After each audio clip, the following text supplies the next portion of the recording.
Hola, amigos. Somos familia. We are family.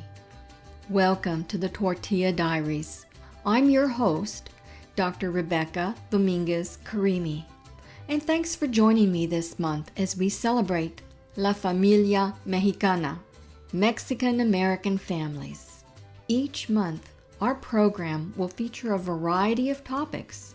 One month, I may feature life stories taken from my Treasures from Aztlan Oral History Project, or perhaps interviews from Latinos in different professions.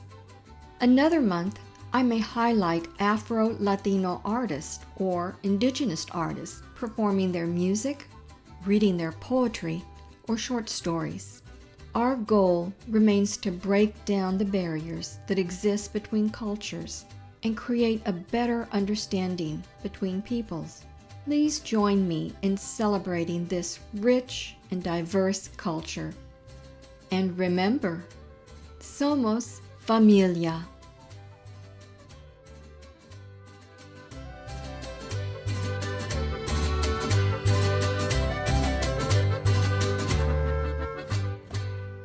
Hola, amigos. Somos familia.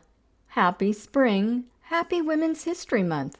Welcome to the March edition of the Tortilla Diaries. I'm your host, Dr. Rebecca Dominguez Karimi, oral historian. And this month's program features an oral history from my Treasures from Aztlan collection. Our program contains two different components today. Number one, a mini memory that I wrote about my Aunt Tina and her best friend, Josie. Number two, a recording from one of the Treasures from Aztlan narrators about speaking Spanish in public. To get you acquainted with each story, I'll provide brief overviews before each one to give you an idea of the historical time in question. Do you remember the November episode of the Tortilla Diaries? No fears, it's not a test. We introduced an oral history workshop about mini memories and how to collect them from your family members. My mini memory's a little bit different. In my case, it's one I remembered and I wrote about it, and now I'm recording the memory for you to enjoy. Before I start the story, I'd like to give you some background information on Aunt Tina and her best friend Josie. Growing up in the same neighborhood in San Antonio, Texas during the 1930s and 40s, their lives intertwined like two trees, gaining strength from one another. They attended grade school, junior high, and high school together, and belonged to the same church, La Trinidad Metodista. This church is a historical landmark on San Antonio's west side, known for being the oldest Spanish-speaking Protestant church in the city. Church services, Sunday schools, even church plays were in Spanish, and they both learned how to read, write, and speak Spanish at an early age. In fact, it came easy. It was the language they spoke at home because their parents were recent immigrants from Mexico. Tina came from a large family of 10, while Josie's family was a smaller family of 4. Josie used to joke that when they were youngsters, Tina learned how to play piano, while Josie learned how to play the radio. Tina loved playing piano. Among her nieces and nephews, she became famous for songs like Poet and Peasant Waltz, Granada, and Malagueña. Every Sunday after church, music filled the house from the rafters to the floorboards as we sang and danced to the lively tunes. Both Tina and Josie attended Tech Vocational School, where Tina pursued tailoring or sewing courses, and Josie tried her hand at secretarial duties. Tina eventually joined civil service and worked as a tailor for the Women's Air Force at Lackland Air Force Base. Josie got a job as a salesgirl at a department store and worked there until she was married. These two friends were closer than sisters. If they didn't see one another every day, they'd grab the phone and call, even after Josie's marriage. In later years, Tina moved into an assisted living facility, But their friendship continued, and they managed to meet at least once a month at either Luby's or Mi Tierra restaurants in San Antonio. This beautiful friendship lasted a lifetime. Over 85 years. Aunt Tina passed in 2012, almost reaching the age of 92. Surrounded by the Mexican culture all their lives, Tina and Josie took pride in their background and their bilingual fluency, especially the ability to read, write, and speak Spanish. They passed on their love for all things Mexican to me, instilling within me an intense pride for my rich Mexican heritage. Hopefully, I'm passing it on to my daughters and my granddaughters, for our heritage remains one treasure that must be cherished.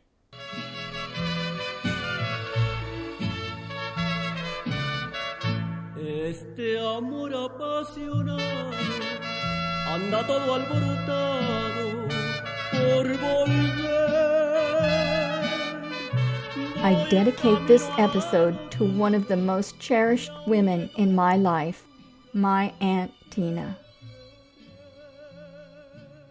When I hear Vicente Fernandez sing his famous song, Volver, it evokes memories of my Aunt Tina. I still visualize her and her best friend Josie belting out Volver, Volver with anima and nostalgia. Their image seared itself into my psyche. Aunt Tina's fair-complexioned face, its black Marilyn Monroe mole on the corner of her upper lip, set against Josie's bronzed visage, will remain with me forever. Tina and Josie had been best friends since grade school. They'd been inseparable, attending school, church, dances, and parties together. They'd even taken an extended trip to Monterrey, Mexico once to visit family. Throughout their long lives, their friendship never wavered. Josie married young, while Tina remained a lifelong spinster. Her beauty dazzled, even when past her prime. Everyone loves a pretty face, but Aunt Tina's fiery personality, grace, and charm left all who met her breathless.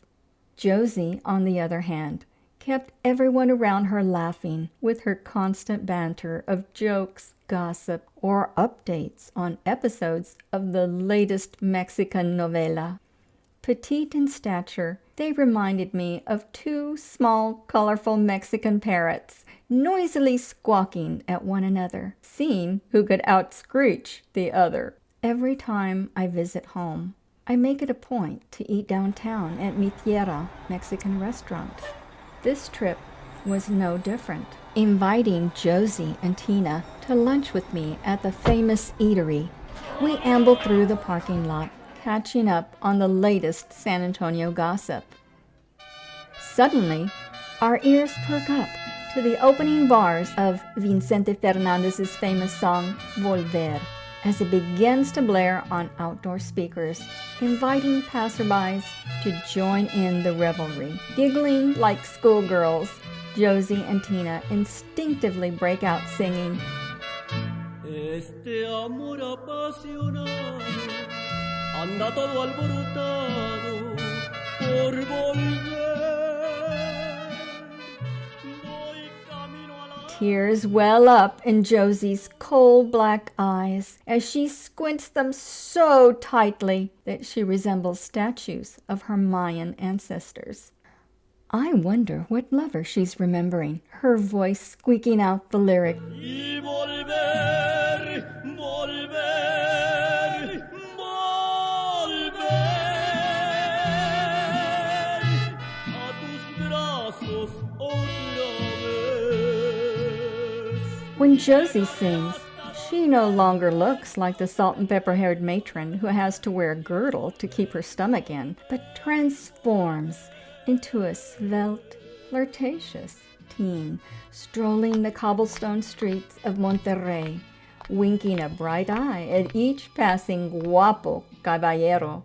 Aunt Tina's face, on the other hand, transforms itself into a blushing adolescent whose voluptuous Revlon red lips enunciate "A tus brazos otra vez," as if tasting forbidden fruit, remembering muscular arms that once caressed her with torpid lust. I began to imagine them in their youth, wondering, was it an illicit liaison in Monterrey when they spent the month there? Maybe it took place in San Antonio, at one of the many dances they attended. Perhaps the forbidden love occurred in their own backyard, or at la Iglesia de la Trinidad, after a church choir rehearsal. The love song ends as quickly as it began. Josie and Tina's mass of comportment return, como la canción volver, que quiere decir un regreso. Ellas también volvieron, hicieron un regreso al pasado, a su juventud.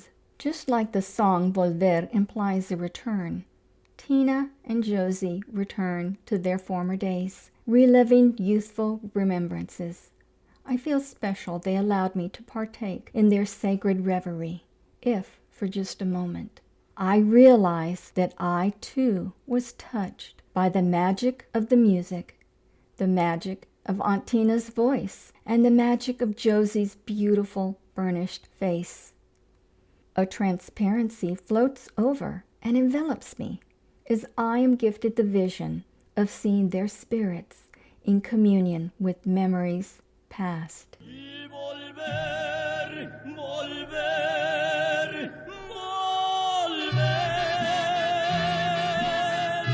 a tus brazos otra vez.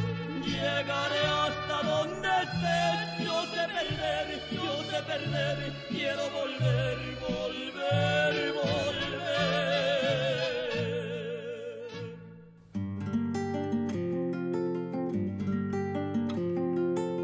You're listening to the Tortilla Diaries, a monthly production of Treasures from Aztlan, written and produced by Dr. Rebecca Dominguez Karimi.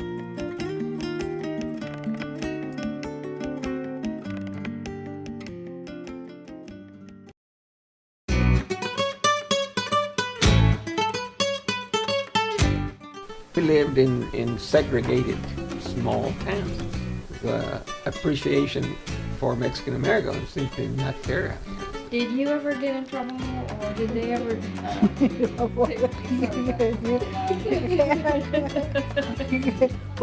Which time? Which one of the times? I was gonna ask if you guys ever got in trouble teaching Spanish at school.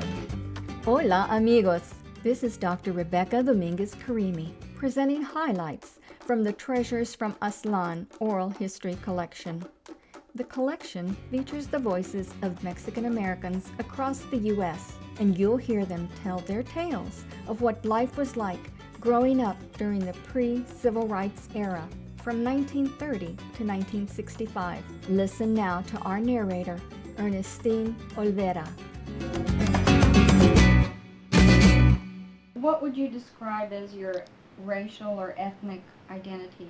Oh, well, I don't know, 'cause all the people ask me, well, where did you come from? I'm a Mexican. You can tell that. Because they all want to know why my color is so clear in my face and my hands. I don't have no spots on my... Well, I say I came from the best part of the country. I'm a Mexican. I had friends, Mexican friends, that spoke Spanish and everything. And once in a while we would get acquainted with Anglos. How do you think the attitude was towards Hispanics? They were discriminated. They weren't equal. The Americans were higher, the Mexicans lower. So they didn't have the same privileges that the Anglos had. How did that make you feel? Like fighting? For you. And how did you fight back? Okay. By telling them we are equal. We are no more or no less. We're all equal. We're all Americans here, so we have a right. Well, you mentioned something a little while ago about the Mexicans and what attitudes other people had. What kind of attitudes would you say that they had towards Hispanics at that time? They don't like Mexicans. But the men do. But the men like the Mexicans. They asked me, Tina, how many sisters more do you have? Well, you already saw them here the other day. Don't you have another one? No, I'm the only one left. No, not you. You're too short. I said, well, that's all. So those And attitudes still prevail in some places. yeah, they are. Out of curiosity, did you ever get in trouble, or did they ever pick Tina? You probably got in trouble a lot. Which time? Which one of the times? I was gonna ask if you guys ever got in trouble for speaking Spanish at school, or what was their policy about speaking Spanish? I don't remember anybody telling us not to speak Spanish. At her Tina's time, it was a little, you know. And Tina went to a different Right school. here, I'm still having trouble. Okay, tell us 'Cause about they the don't, experience that you had at the nursing home that you were telling us about. And this was just last year at Yeah, the, recently. or at the assisted living? Because I was the only Mexican in there. And the only Mexicans were the cooks and the waiters and everything. And so we were very friendly and everything. So I would go early and we would speak and everything. And when we came in, they would say, Buenos días, ¿cómo estás? Muy bien, muy bien. And here you. And so then when the ladies came for breakfast, we would be speaking Spanish. You're not supposed to speak Spanish here. We're Americans, and we're not in Mexico. So you don't speak Spanish here. This is a free country. I can speak whatever I want to.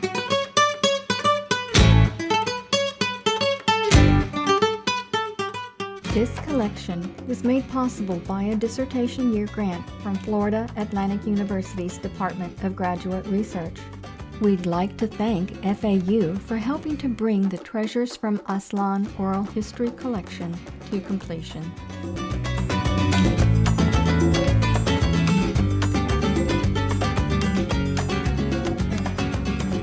Thank you for listening to the Women's History Month edition of the Tortilla Diaries. I hope you enjoyed the program and look forward to your continued support.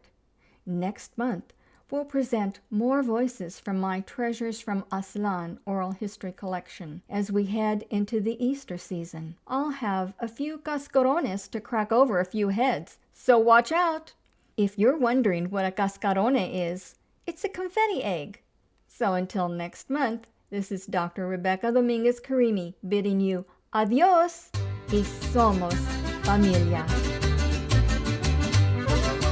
Remember to subscribe to the Tortilla Diaries podcast and share it with your family and friends. Hasta luego!